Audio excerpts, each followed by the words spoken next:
Let's imagine that every day we get a brick. And what we decide to do with this brick is going to be the outcome that we will build throughout our lifetime. Now, for some, having this brick could be just saving it, saving this precious brick for whatever reason that they want to, while others might use it to build a vertical line to gain some height. So they use the brick every day and accumulate it and build it straight up, so they can get to higher grounds and see from a higher perspective. Now others might just use the brick to build some sort of foundation. And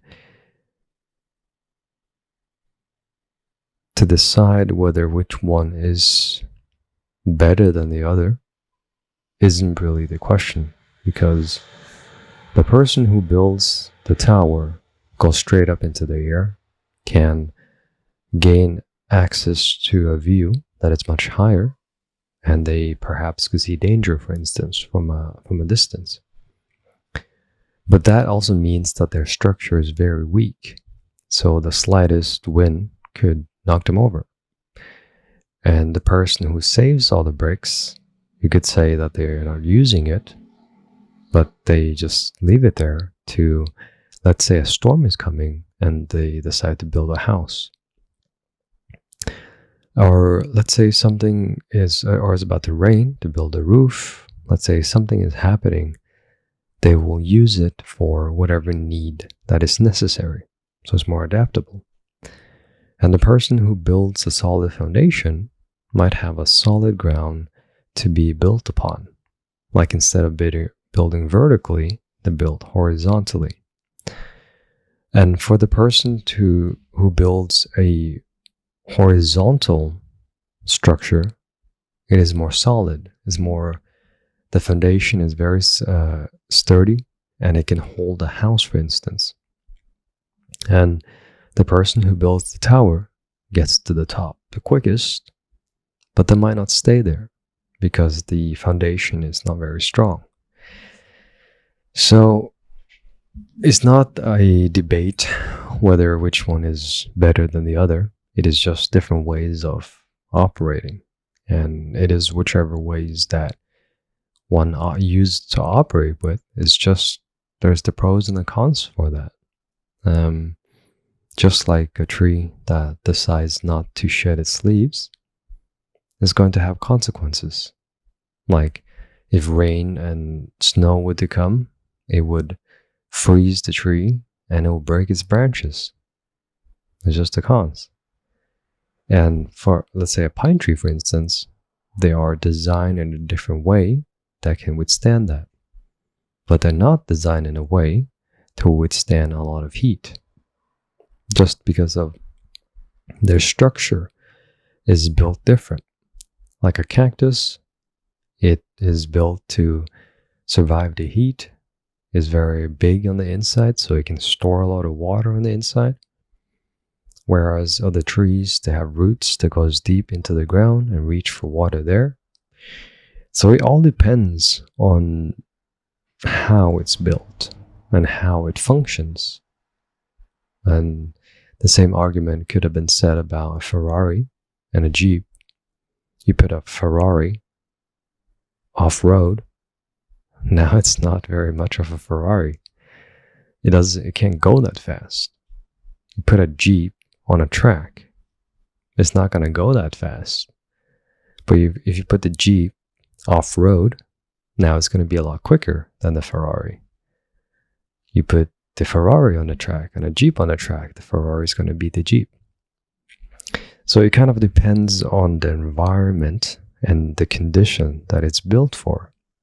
And so when it comes to this aspect of life, I feel like utilizing our strength in that sense is going to get much further than, let's say, putting a Ferrari on off-road.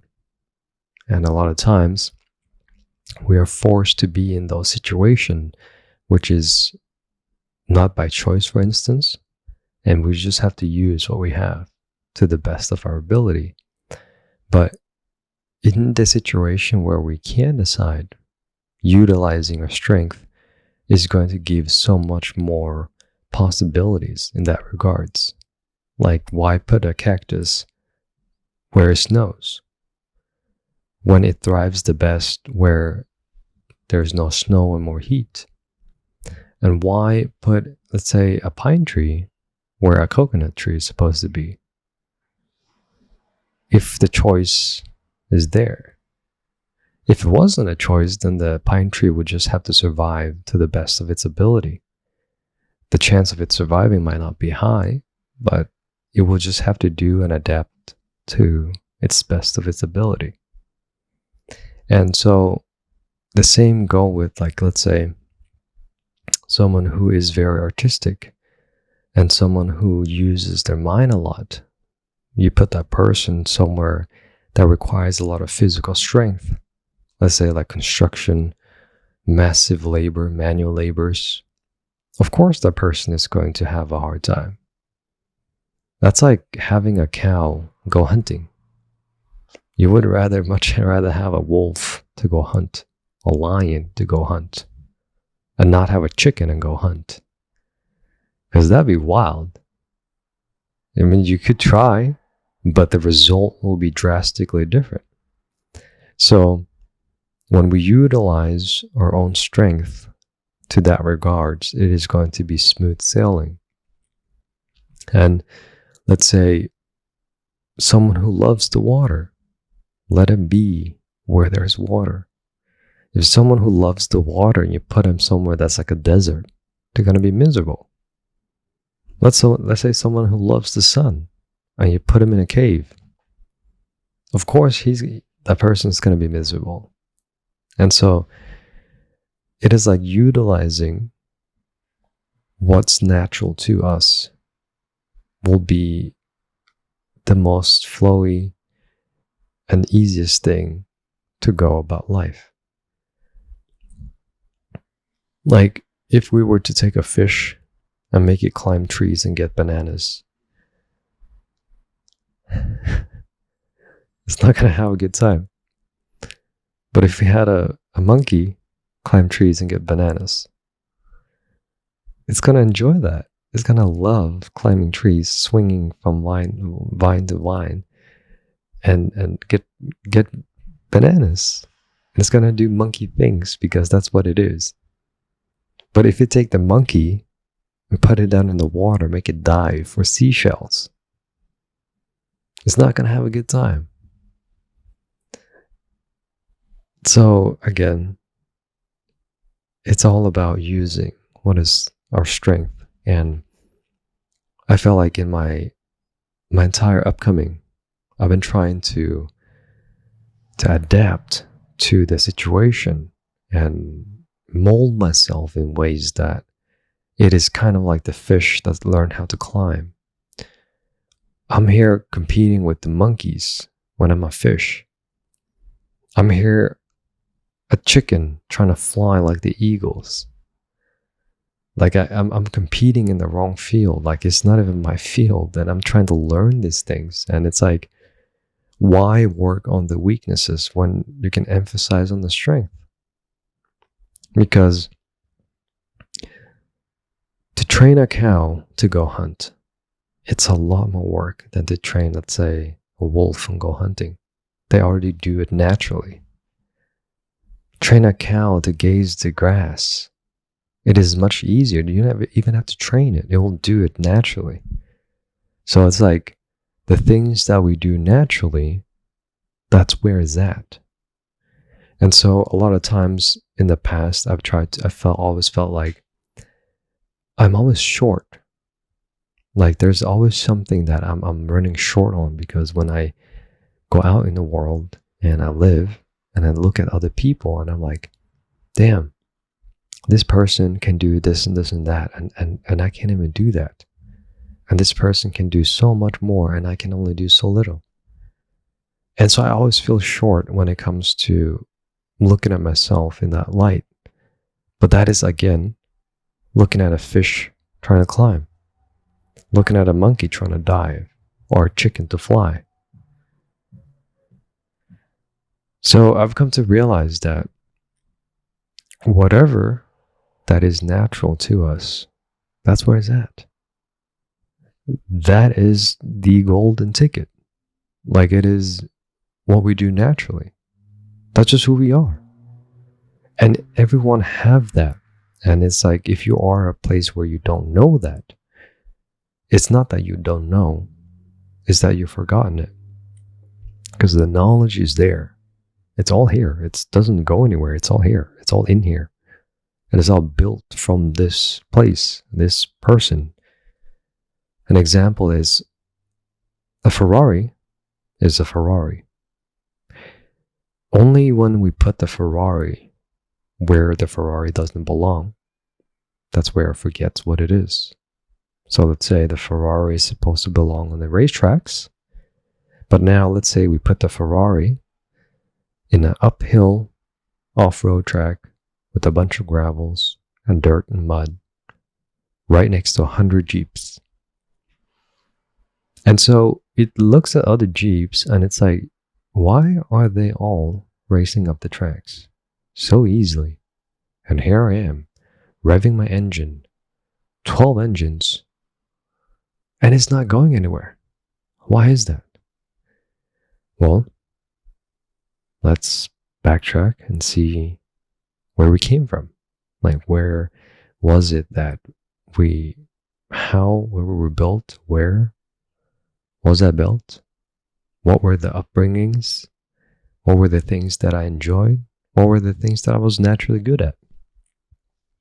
And for me, I felt like my imagination was always like my greatest strength, because I could like just imagine things, and it's almost like a double curse and a blessing, because one, I could use it to imagine good things, and two, sometimes I would imagine things and became almost like a fantasy, and it's almost like I imagine it so well that it almost became my reality, but it's not real. So it's like, if I can make the movie so good that it feels real, like to the point where it is difficult to tell the line between what's real or what's not. That's like my imagination. And there are many ways to apply this, but I'm just on my journey of going about this. But the essence lies there, like in utilizing what is natural to us. Some are just naturally interested in certain things and other things. Like, if you were to tell me to read about aerospace engineering and design of structures and numbers and measurements, and I'm like, hell no, get me out of here. But you wouldn't even have to force me to learn about the things that I'm naturally interested in. I would just do it. So let's say if you were to tell me, hey, Tian, go and learn about how nature works, I was like, say no more. You don't have to pay me a dime. I'll do it anyways. But if you pay me, that'd be cool. It's just bonus. So it's kind of like forcing ourselves to learn about something is not where it's at. But forcing myself to evolve further from what I naturally am interested in, that is something that is, let's say, leveling up. So let's say my imagination is it's so vivid and wild that let's say now I need to control my imagination in a way that I have to be able to distinguish between what's real and what's not, because otherwise I would live in fantasy land and never be in touch with reality. I would just be so out of tune that I create my own movies in my head, and I will just basically run on a hamster wheel with a TV that isn't a TV that I created in front of me. that I play infinite movies on because I just have that imagination. And so that combining with, let's say, talking, I don't know why, but that is one of the things that, especially sound, that is something that I'm very sensitive towards. And I enjoy when I hear, let's say, something that is very intricate, voices, or someone who can do accents, someone who can speak very well. Those things are like the things that just naturally draw me towards those things. And it could be anything for you, whatever that might be. It could be like clothes, plants, gardening, electronics, whatever that might be. It's just something that is just has a very huge interest to you. That's where it's at. And it's not far-fetched either. It's like sometimes it's just like within arm's reach. But it's just, we just don't know because there's so much distraction and we're so lost in the chaos. Like if the place where we're living at is a bowl of water and everything that we have accumulated is essentially the sand that is in the bowl, and it's such chaotic place, not because of we are chaotic, but it's just the world is such in a place where we evolve faster than we can even catch up to it. In a sense that technology, the way that we operate, the way that we go about our day, let's say entertainment wasn't available 24/7, but now it's like you can just wiggle your thumb and you have a movie. You can just Google something and then you get the answer. And you can just, whatever that you might want, and then it's like right there. So the bowl, for instance, is just sand that's been stirred up. And a lot of times we can't identify what are the things that are naturally interested for us, because every day when we encounter people, we see what other people are interested in. That makes us almost believe that we are also interested in that. Because it's like if we don't have a solid ground to stand on, then it's like we would stand on other people's ground. Like for instance, if the cow does not know that it is a cow, it's going to believe that it's a sheep if it lives among the sheep. If the eagle doesn't know that it is an eagle and lives among chickens, it's going to believe that it's a chicken. And so it is about kind of just reflecting on to our own strength, our own interest, and just look at that, and that's where it's at.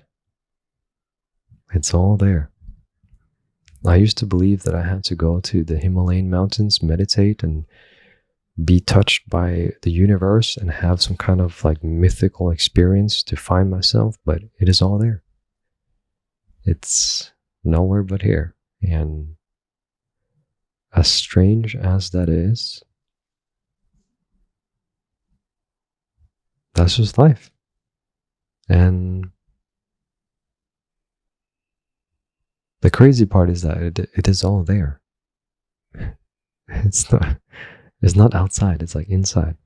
That's the wildest part, because I would always try to find myself outside of myself. But that sounds wild when I say it out loud now. It's like an apple tree cannot find itself outside of itself. It's not like an apple tree is going to find answers of what it is inside a coconut. The coconut is a coconut. The coconut doesn't know anything else besides being a coconut. The apple tree doesn't know anything else besides being an apple. But it's only when it gets confused with what it is and then begins to think that, let's say, oh, I'm a similar shape to a pear. Maybe I am a pear. Maybe I am a tomato. Oh, this bird is eating these tomatoes, but it eats me too. Maybe I'm a tomato. So The answer is always within. It cannot be outside. It's always there, because a cow is a cow. A cow cannot be a wolf. A wolf cannot be a chicken. A wolf is a wolf. A dog is a dog. And me is me. You is you. And everything is just how it is. And that will bring it to an end. If you made it this far, thank you. And be kind to yourself. There's only one of you. And there's something special there. Because we all are built different. And I don't care what you say, but if you know anything about supply and demand, when the supply is low, the demand is high. That is the rule. That is the only if you know what you supply. Cheers.